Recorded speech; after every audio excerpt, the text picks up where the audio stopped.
Sebentar, saya mau rekam.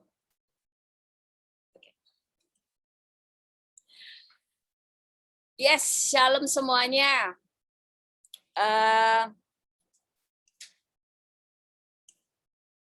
Gimana ya caranya ini? Hari ini kita belajar tentang bagaimana berpikir cerdas. Kok kenapa sih ngomong tentang kecerdasan dan sebagainya? Karena ada banyak orang Kristen itu yang tidak tahu kelemahannya, tetapi ini bisa menghancurkan hidupnya. Contoh ya, saya pernah melayani seseorang, dia ini kerasukan setan, ya, dia kerasukan setan pada waktu ibadah dalam keadaan ada urapan Allah di situ. Setelah saya layani pelepasan, dia sudah lepas. Tapi kenapa dia tiba-tiba di kumpulan orang banyak, dia tiba-tiba berpura-pura untuk kerasukan lagi dan sebagainya. Di situ saya mulai tahu bahwa anak ini memang cari perhatian. Jadi kalau kita tahu di situ, kita mulai tahu tidak semuanya itu karena roh jahat, tetapi karena jiwanya yang punya masalah. Makanya ada orang-orang itu yang tidak bisa dilayani pelepasan, tapi yang dibutuhkan adalah konseling untuk menyembuhkan jiwanya dan sebagainya. Nah, kita akan pelajari. Saya buka dulu PowerPoint-nya.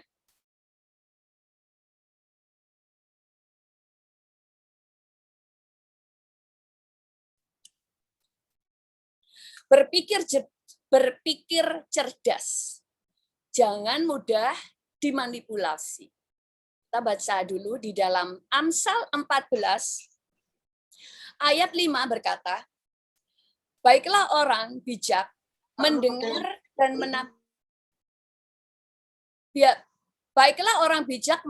dan menambah ilmu, dan baiklah orang yang berpengetahuan memperoleh bahan pertimbangan. Ayat 7, takut akan Tuhan adalah permulaan pengetahuan, tetapi orang bodoh menghina hikmat dan didikan. Di sini dikatakan, orang bijak mendengar dan menambah ilmu. Jadi orang bijaksana dikatakan menambah ilmu. Berarti dia sudah punya ilmu, tetapi dia terus mau menambah ilmunya. Nah, sebagai orang percaya, saudara harus tahu bahwa saudara harus terus belajar dan memperluas wawasan saudara. Baik saudara seorang pendoa, seorang pengkhotbah, seorang ibu rumah tangga, apapun harus memperluas wawasan saudara. Saudara harus belajar tentang sifat manusia. Saudara harus belajar bagaimana membangun relationship dengan orang. Saudara juga harus tahu bagaimana cara membangun hubungan dengan Tuhan dan sebagainya. Karena hidup kita harus terus belajar. Itu yang namanya terus bertumbuh, dan memperluas wawasan. Karena hidup orang percaya tidak hanya stuck tahu tentang doa, tahu tentang peperangan rohani, dan tahu tentang nama-nama orang yang ada di Alkitab dan sebagainya. Seringkali pada waktu kita sudah tahu banyak Alkitab, kita merasa sudah bijak. Tetapi tidak, kita itu harus banyak belajar. Nah, kenapa sih saya bicara tentang ini? Beberapa hari ini ya, dalam seminggu atau 2 mingguan ya, memang Tuhan itu membawa saya untuk melihat berita-berita kriminal. Saya itu gak pernah mengikuti berita kriminal, saudara. Tetapi Tuhan kemudian membawa saya untuk belajar untuk mendengarkan tentang berita-berita kriminal yang terjadi di bangsa-bangsa. Kenapa? Karena ada yang tanya Amsal berapa? Amsal berapa tadi? Bentar ya. Amsal 14 ayat 5 dan 14 ayat 5 dan 7. Nah, kenapa Tuhan itu memberikan saya untuk saya mendengarkan tentang kisah-kisah kriminal yang ada di bangsa-bangsa. Karena kemudian Tuhan berkata begini, karena engkau harus bisa mengajarkan itu kepada semua anak-anak Tuhan.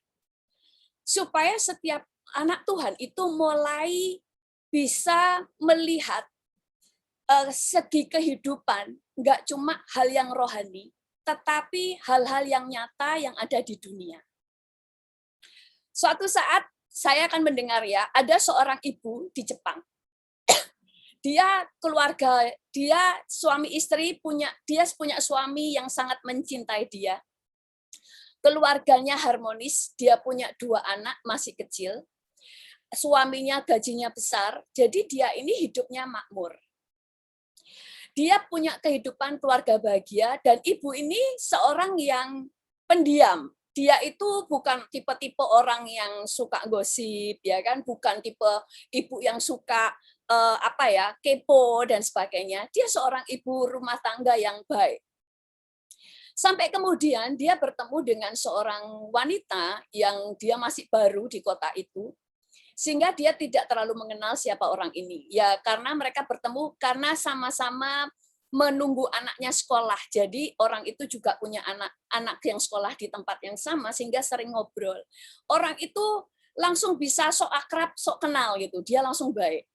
Kemudian ibu ini karena pendiam, dia kemudian suka ya dengan ibu itu karena ibu yang satunya tadi itu orangnya ramah ya kan, kemudian banyak bicara dan lucu.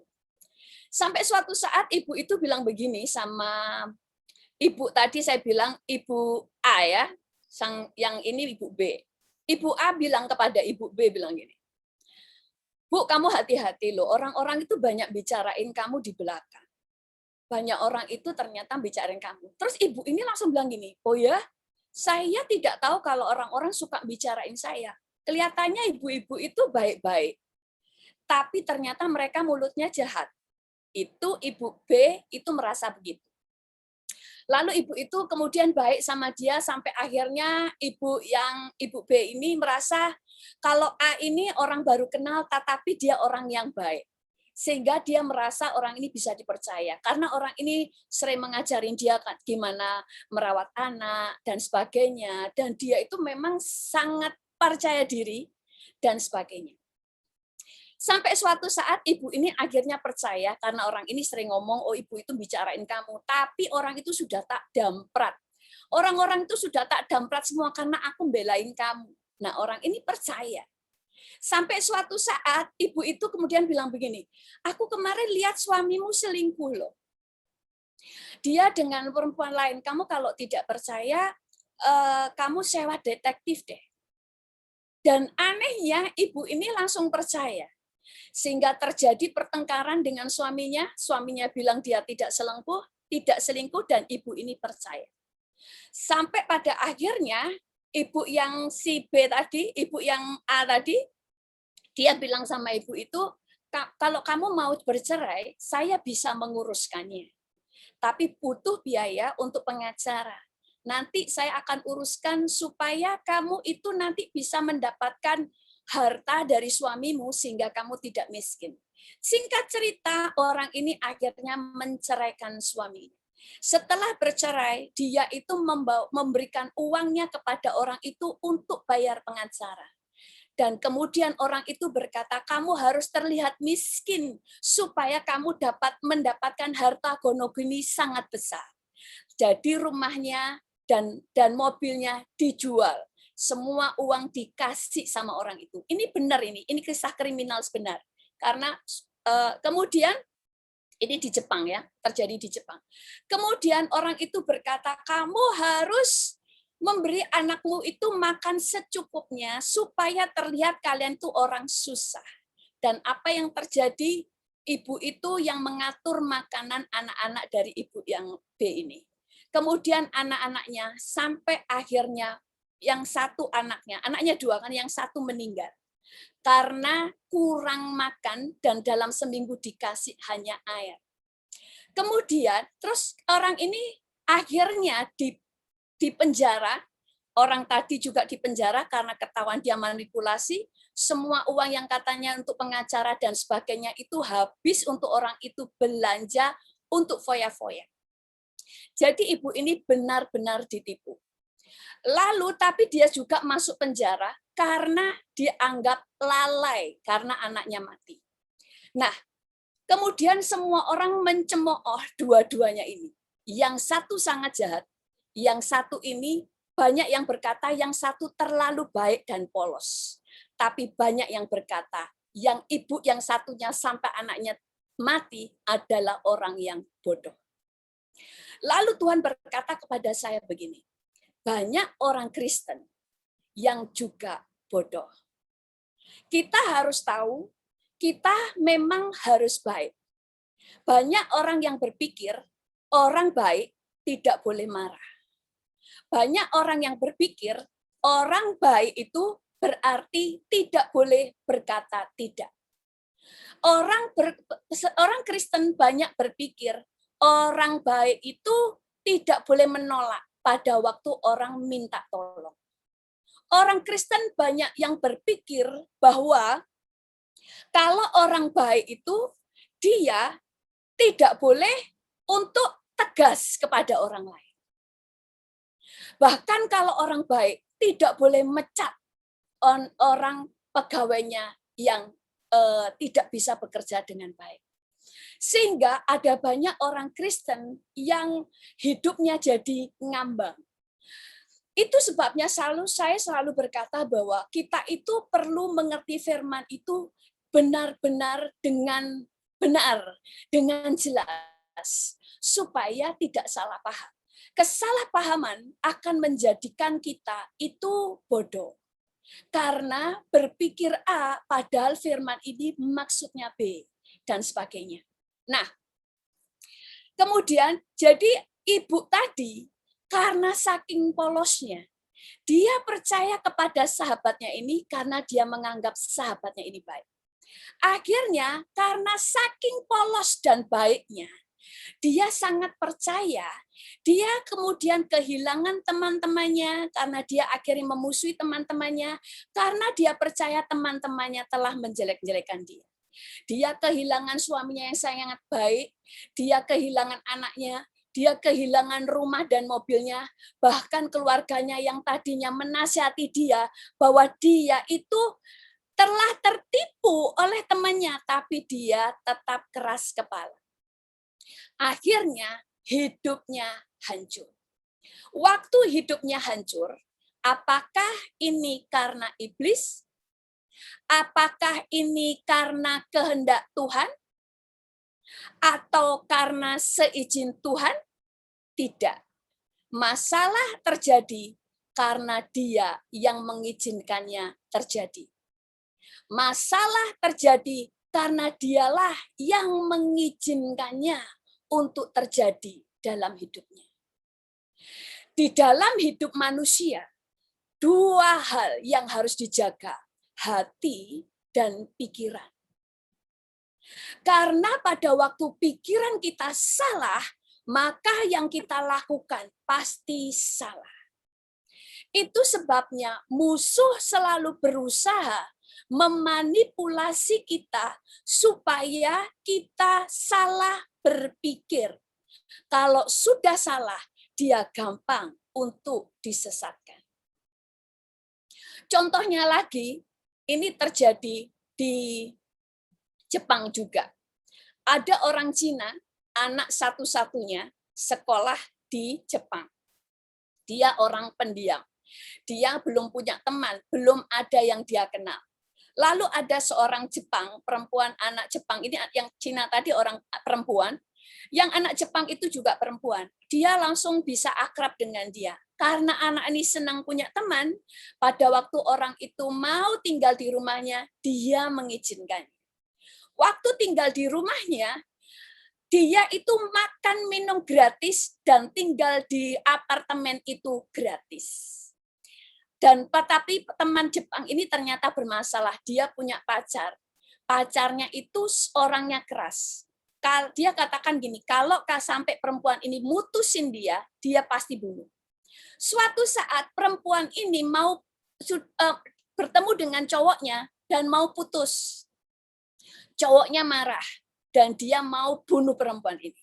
Begitu tahu mau bunuh, perempuan Jepang ini menelpon temannya yang Cina tadi, minta supaya dia dijemput.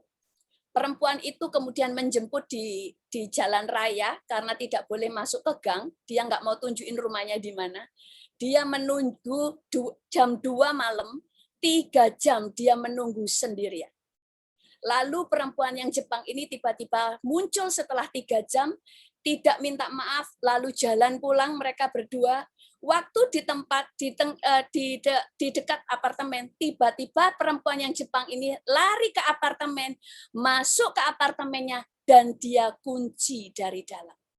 Lalu perempuan temannya ini gedor pintu, tidak dibuka, ternyata ada pacar perempuan ini yang mau bunuh temannya tadi. Karena temannya yang Jepang tadi tidak bisa dia bunuh, maka yang dibunuh adalah temannya yang Cina tadi. Kenapa sampai terjadi begini? Orang yang Cina ini sangat baik kepada temannya, betul? Dia sudah nolong, dia dikasih makan minum gratis, tinggal di apartemennya gratis, tetapi saat itu temannya tidak ngomong bahwa dia sedang dikejar temannya yang akan membunuh dia mengunci pintu sehingga temannya yang menjadi korban. Sehingga waktu itu beritanya menjadi headline dan banyak orang yang marah kepada temannya Jepang ini mengatakan dia nggak tahu diri dan sebagainya. Ada banyak kesalahan. Yang salah orang-orang jahat ini salah. Tetapi orang-orang baik ini juga salah. Itu sebabnya kita itu Tuhan itu gambarin saya harus diajarkan karena ada banyak orang baik, saking baiknya sampai bodoh. Seringkali orang terlalu lugu. Itu sebabnya orang yang gampang dibohongi adalah orang Kristen. Karena orang Kristen itu baik. Banyak orang yang suka menipu, mereka lebih suka untuk berada di gereja. Mereka bisa pelayanan, mereka kesaksian. Kenapa? Untuk menarik simpati banyak orang. Makanya banyak orang begini, orang Kristen itu jahat-jahat. Sudah pelayanan tapi jahat. Banyak kesaksian tetapi jahat. Jangan salah. Orang jahat selalu memanipulasi. Dia justru masuk ke gereja dan pelayanan karena orang Kristen banyak yang baik dan polos. Karena bagi mereka menipu orang Kristen itu enak. Karena setelah salah tinggal minta maaf nanti diampuni. Itu sebabnya Tuhan mengajar kita harus mengerti membangun benteng di dalam hidup kita. Kita harus mengerti bagaimana membangun perlindungan. Karena itu firman Tuhan katakan, jagalah hatimu, jagalah pikiran. Semuanya itu bagian kita untuk menjaga. Dulu ada ya kejadian, ada seseorang pertama datang ke gereja, waduh dia saksian luar biasa ke hamba Tuhan, gembala sidang di situ, sampai gembalanya terpukau. Karena terpukau, orang ini disuruh kesaksian. Setelah disuruh kesaksian, setiap kali datang ke mana? Ke gereja-gereja cabang, orang ini diajak bersaksi. Sehingga semua orang merasa, oh orang ini orang baik. Setelah itu dia menawarkan semua orang untuk join partner karena dia akan membuka sebuah usaha. Dan banyak orang yang percaya karena kesaksiannya mantap. Dia apalagi selalu bersama seorang hamba Tuhan, berarti dia bisa dipercaya. Dan ternyata semua orang tertipu, uang mereka dibawa kabur. Dan orang itu pindah ke gereja yang lain lagi, membuat penipuan dan penipuan lagi. Kenapa? Karena orang Kristen suka mengampuni, karena mereka mengasihi. Tetapi ada banyak memang para orang-orang yang jahat memang sengaja masuk gereja karena mereka memang tujuannya untuk menipu jemaat. Itu sebabnya Tuhan kemudian kasih saya tentang harus diajarkan. Kita orang Kristen harus berpikir kritis dan cerdas. Jangan polos. Menjadi orang baik, menjadi orang benar, menjadi orang tulus itu benar. Tetapi Tuhan juga mengajar kita bagaimana menjadi orang yang cerdas, menjadi orang bijak, menjadi orang yang berpengetahuan. Itu sebabnya Alkitab juga berkata, mungkin saya pernah sampaikan di sini ayatnya atau di khotbah di tempat lain,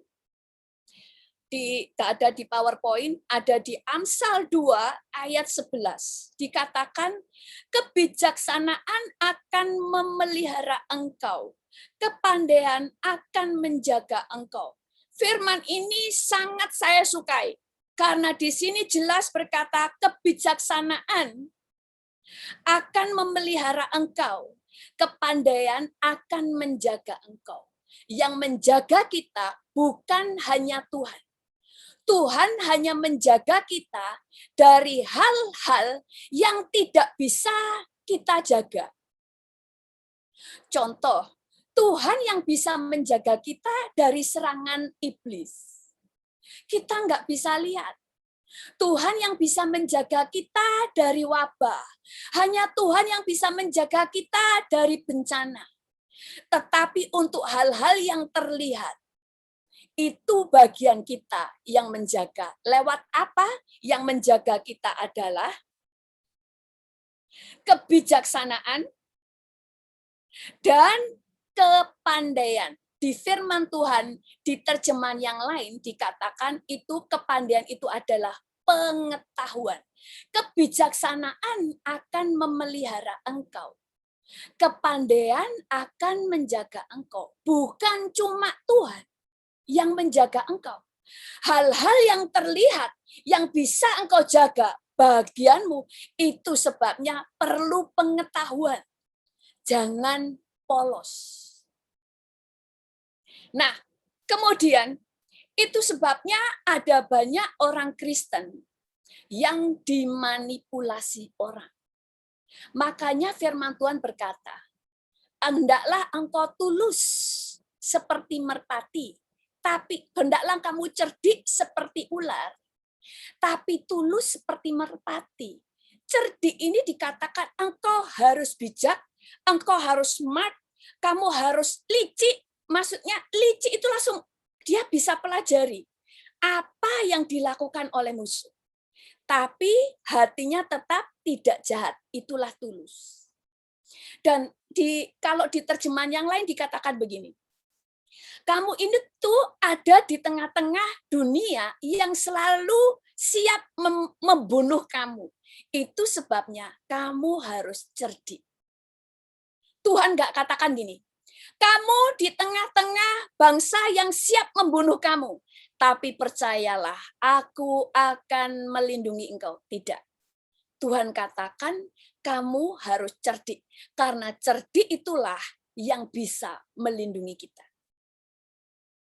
Bijak. Domba itu tidak punya taring ya, taring atau apa namanya? Apa ini namanya? Yang buat kalau berperang gitu ya? Tanduk. Ya tanduk ya. Terima kasih. Saya salah lupa. Tidak punya tanduk karena Tuhan tidak memanggil kita jadi pembunuh. Tidak memanggil kita menjadi orang yang mencelakakan orang. Tetapi engkau bisa menghindari kejahatan dengan kecerdikan. Kemudian dikatakan,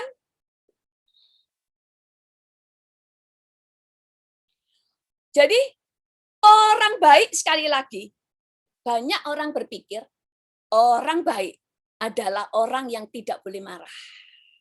Orang baik itu bukan orang yang tidak boleh waspada. Sehingga siapa saja yang datang ke rumah, karena saya orang baik, semuanya diterima. Enggak, saudara. Saudara baik, tapi tidak semua orang harus kau masukkan ke rumahmu. Saudara berhak menolak orang. Siapa yang boleh masuk dan siapa yang tidak boleh. Siapa yang bisa menjadi sahabat paling dekat dan siapa yang hanya menjadi sahabat biasa atau teman jauh. Orang baik bukan kemudian gak punya filter. Makanya kita diajarin cerdas. Kita diajari hikmat. Nah, orang Kristen itu selalu begini. Kita ini harus belajar hikmat. Orang langsung mikir gini, hikmat itu datang dari Tuhan. Iya. Terus kemudian, hikmat itu adalah takut akan Tuhan. Iya. Tapi bukan cuma hikmat itu datang dari Tuhan. Makanya Tuhan ajarkan hikmat itu dia terjemahkan di Alkitab, di Amsal. Bagaimana cara memimpin, bagaimana cara mengelola, bagaimana cara berpikir, bagaimana cara bertindak, bagaimana cara bicara, itulah hikmat. Hikmat saudara dapat dari pengetahuan. Tetapi kalau dikatakan permulaan hikmat adalah takut akan Tuhan, artinya semua pengetahuan yang tidak mendatangkan kejahatan, pengetahuan yang tidak menentang Tuhan, semua datangnya dari Tuhan. Makanya kita perlu mengembangkan kepribadian, belajar bagaimana berbicara dan sebagainya, bahkan belajar sifat-sifat manusia. Karena nggak semua manusia itu baik. Banyak orang Kristen di gereja adalah Kristen KW. Makanya orang jahat lebih suka masuk di gereja. Bukan untuk bertobat, tapi untuk menipu jemaat. Karena mereka, yaitu tadi, karena orang Kristen terkenal baik. Makanya orang dunia berkata begini, orang Kristen ternyata jahat. Bukan. Yang jahat itu adalah serigala-serigala yang masuk gereja dan memakai bulu domba. Kalau orang Kristennya, domba-domba yang nggak punya taring, tetapi saking baiknya, nggak ada kecerdikan, hanya tulus, sehingga banyak dimakan serigala-serigala yang berbulu domba. Bahkan ada seorang rentenir kaya raya karena banyak menyita harta orang-orang.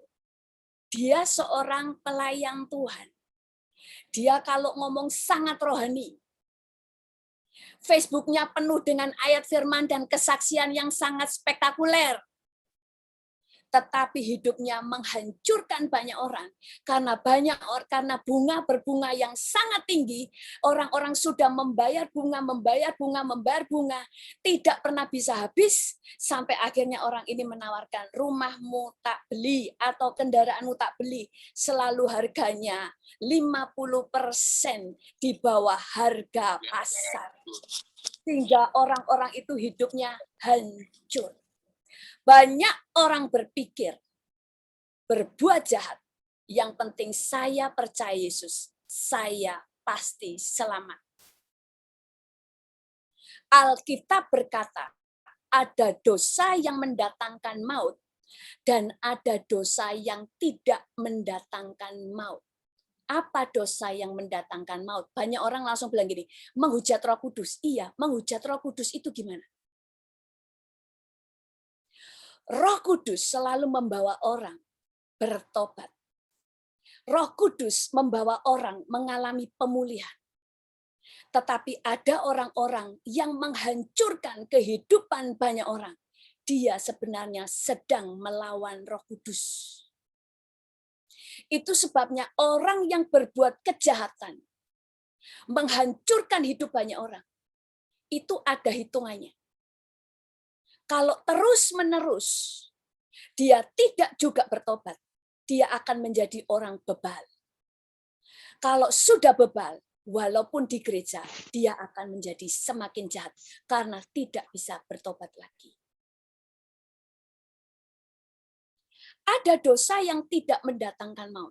Saudara, selalu semua orang pernah berbohong. Tapi kebohongan saudara contohnya gini. Ibu sudah makan belum? Karena sungkan ngomong sudah.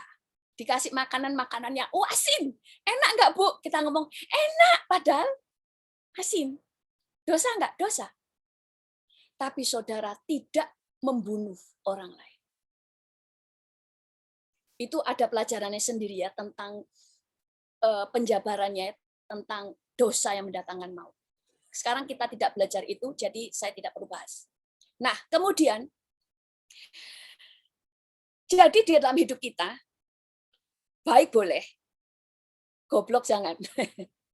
Kan istilahnya, baik boleh, tulus boleh, goblok jangan. Makanya Tuhan katakan cerdik.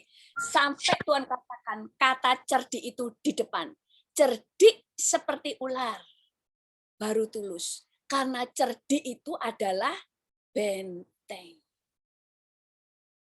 Bukan tulus dulu. Kalau tulus dulu kena tusuk, saudara. Kecaplok, dimakan sama serigala.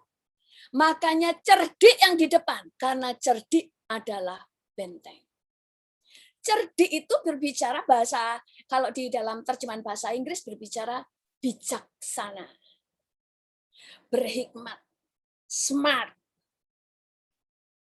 Tapi smart tidak bisa, atau kepinteran, kita nggak bisa pinter tanpa belajar, tanpa berpengetahuan. Makanya orang Kristen harus berpikir kritis. Saudara ini kan selalu diajar begini. Iman itu percaya dulu, walaupun tidak melihat. Benar, kalau iman.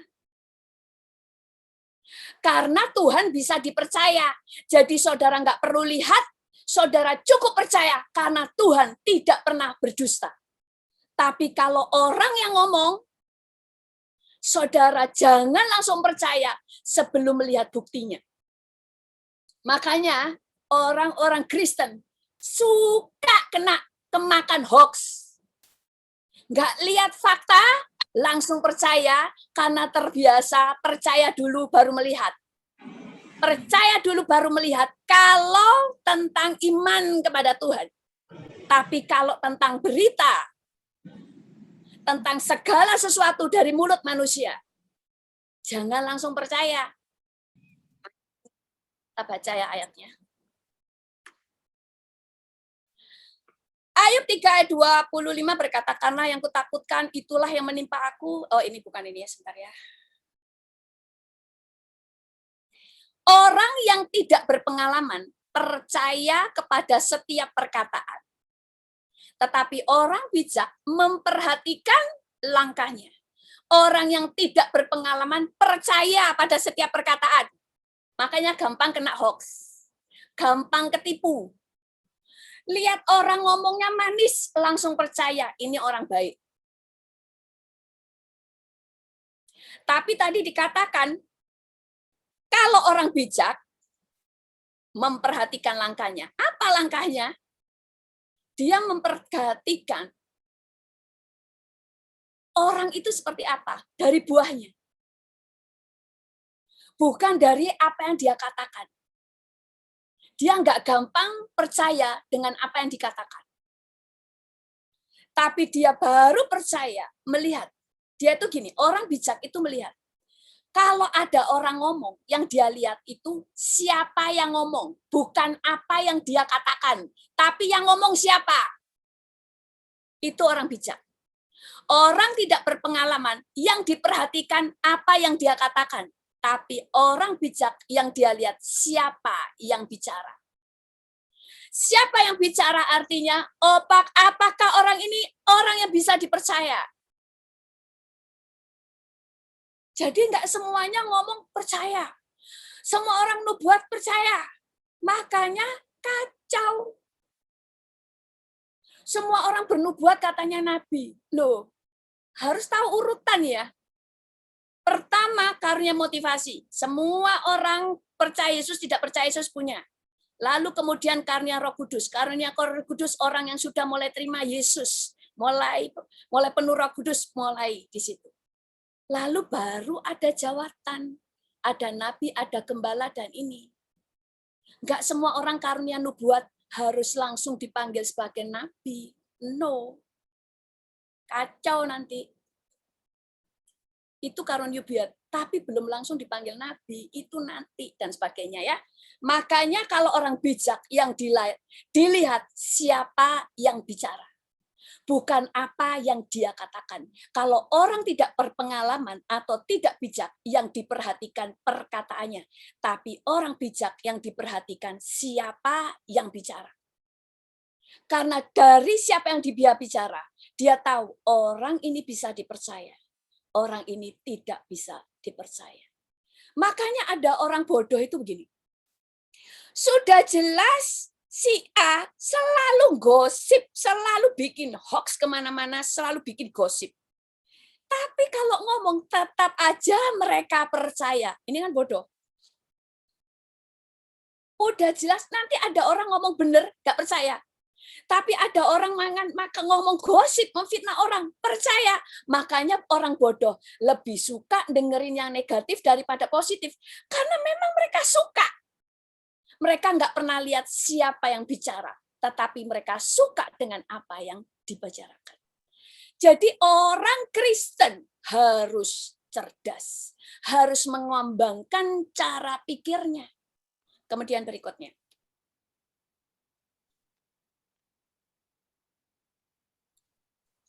Orang-orang korban yang selalu gampang dimanipulasi. Pertama adalah orang-orang yang tidak kritis. Orang-orang yang sangat polos, lugu. Sebenarnya lugu itu setengah-setengah bodoh, saudara. Lugu itu kan, iya, apa-apa iya. Nah, ini sebenarnya bahasa kerennya itu sebenarnya setengah bodoh. Makanya jangan menjadi orang lugu, tapi menjadi orang cerdas. Jangan pernah menjadi orang lugu.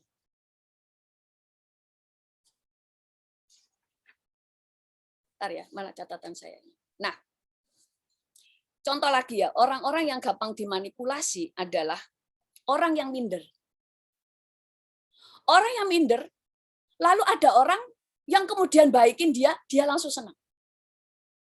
Makanya ada banyak juga misalnya cewek-cewek nih, kurang perhatian, minder, kuper, begitu ada cowok memperhatikan, langsung senang. Biasanya cowok-cowok yang tidak bertanggung jawab akan mempermainkan perempuan seperti ini. Saudara harus tahu, sejahat apapun orang, sebenarnya tidak bisa sentuh kita. Pertama, karena kita punya Tuhan. Kedua, kalau kita cerdas. Kemudian orang yang gampang dimanipulasi, jadi korban, adalah orang yang gak tegaan. Gak tegaan itu ada saatnya itu salah. Makanya ada karunia-karunia rohani, yaitu belas kasihan. Tapi belas kasihan ini bisa menghancurkan kalau dia tidak bisa dewasa untuk menguasai rasa belas kasihannya.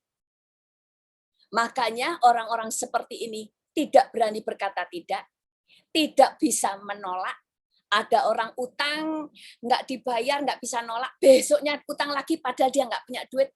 Tapi diutangin lagi. Hanya karena tidak bisa berkata tidak. Bentengnya cuma di mulut. Bisa berkata tidak. Itu sudah membentengi. Itu langsung jadi benteng. Hanya karena berkata tidak. Makanya orang itu yang suka dia bisa berkata tidak, seringkali mereka selamat. Karena tadi bijak, cerdik itu kan terjemahan lain dikatakan itu bijak. Orang bijak bisa selamat karena bentengnya cerdik adalah benteng. Karena tidak semua Tuhan itu yang lindungi. Tuhan hanya melindungi hal-hal yang di luar kendali kita. Yang di dalam kendali kita yang harus jaga. Contoh, bukan Tuhan yang menutup pintu rumah kita yang harus menutupnya. Karena apa? Karena Tuhan bukan pembantu kita. Tuhan itu adalah Tuan kita. Makanya dia hanya mengerjakan hal-hal yang kita tidak bisa lakukan. Yang kita bisa lakukan harus dikerjakan sendiri. Kemudian orang yang gampang dimanipulasi adalah orang-orang yang tertolak. Orang tertolak, dia haus perhatian, haus penerimaan. Makanya mereka gampang dimanipulasi.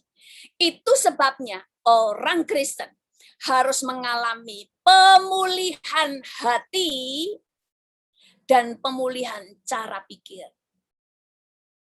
Karena kalau tidak ada banyak kehancuran, bukan karena iblis, tetapi ada hal-hal yang tidak dipulihkan dalam diri kita.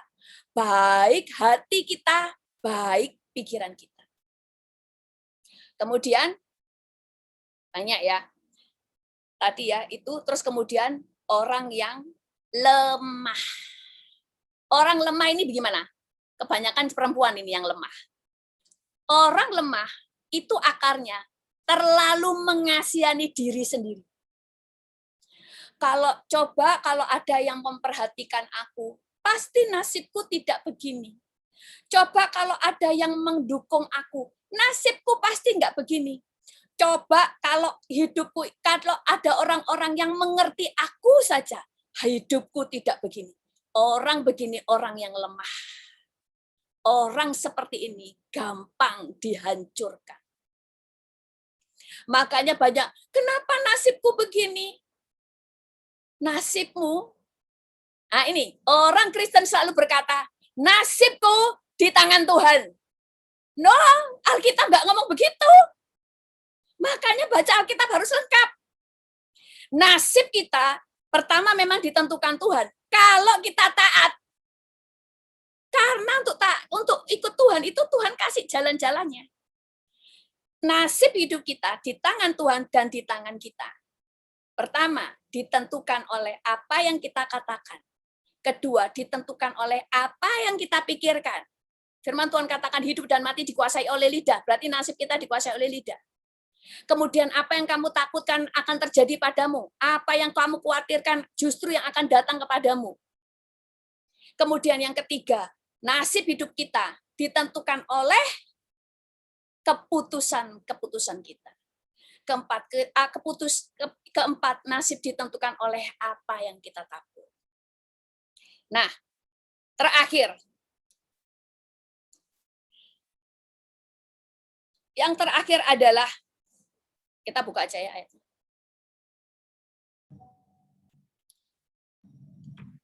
Ini yang tadi ya, yang Ayub 3 ayat 25. Karena yang kutakutkan itulah yang menimpa aku, dan yang kucemaskan itulah yang mendatangi aku. Jadi pikiran kita menentukan nasib kita.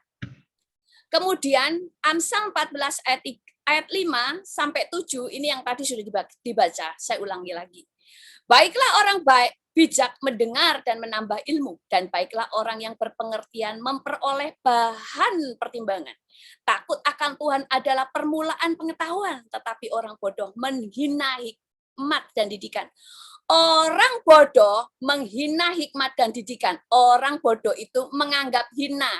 Kalau diajar, dikasih pengetahuan, bagi dia buat apa saya belajar. Makanya hidup dia menjadi bermasalah. Di terjemahan Good News Translation katakan, orang yang tidak berpengalaman mati karena mereka menolak kebijaksanaan. Orang bodoh dihancurkan oleh kurangnya perhatian mereka sendiri. Tetapi siapapun yang mendengar aku, atau hikmat, aku ini hikmat, akan memiliki keamanan. Dia akan aman tanpa ada rasa takut. Dia aman karena apa? Karena hikmat. Kemudian di Amsal 8 ayat 5 dikatakan, hai orang yang tak berpengalaman, tuntutlah kecerdasan. Hai orang bebal, mengertilah dalam hatimu. Di sini dikatakan, hai orang yang tidak berpengalaman, maka berdoalah. Tidak, tapi tuntutlah kecerdasan. Dan hai orang bebal, mengertilah dalam hatimu. Makanya ada banyak hal dalam hidup kita, bukan ditengking.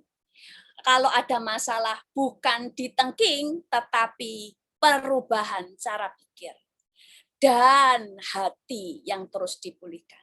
Orang Kristen harus cerdas. Orang Kristen tidak boleh lugu. Tulus boleh, kalau disertai kecerdikan. Karena sekali lagi, cerdik adalah benteng. Tulus itu menjaga hati tetap benar. Amin. Oke, itu aja. Sebelum saya serahkan kepada hostnya, mari kita berdoa. Haleluya. Tuhan, kami bersyukur kepadamu, Tuhan. Saat ini kami mau belajar banyak untuk menjadi orang Kristen yang tidak lugu, tapi cerdas. Menjadi orang-orang yang cerdik, tetapi tetap tulus. Sehingga kami tidak gampang dimanipulasi. Dan kami tidak gampang menjadi korban hoax. Karena kami adalah orang-orang yang cerdas. Ampuni kami karena seringkali doa membuat kami menjadi malas. Karena kami selalu berpikir doa membuat Tuhan mengerjakan semua dan kami tidak mengerjakan apa-apa. Tapi hari ini kami belajar bahwa ada bagian yang kami harus kerjakan. Kami bersyukur kepadamu Tuhan, terpujilah namamu dalam nama Tuhan Yesus. Haleluya. Amin. Terima kasih, saya kembalikan kepada hostnya. Saya nggak tahu namanya bapaknya. Oke, Tuhan berkati. Iya, terima kasih untuk Bu Pak Deborah. Davis ya, Pak Davis, Iya. terima kasih. Ya, terima kasih buat Bu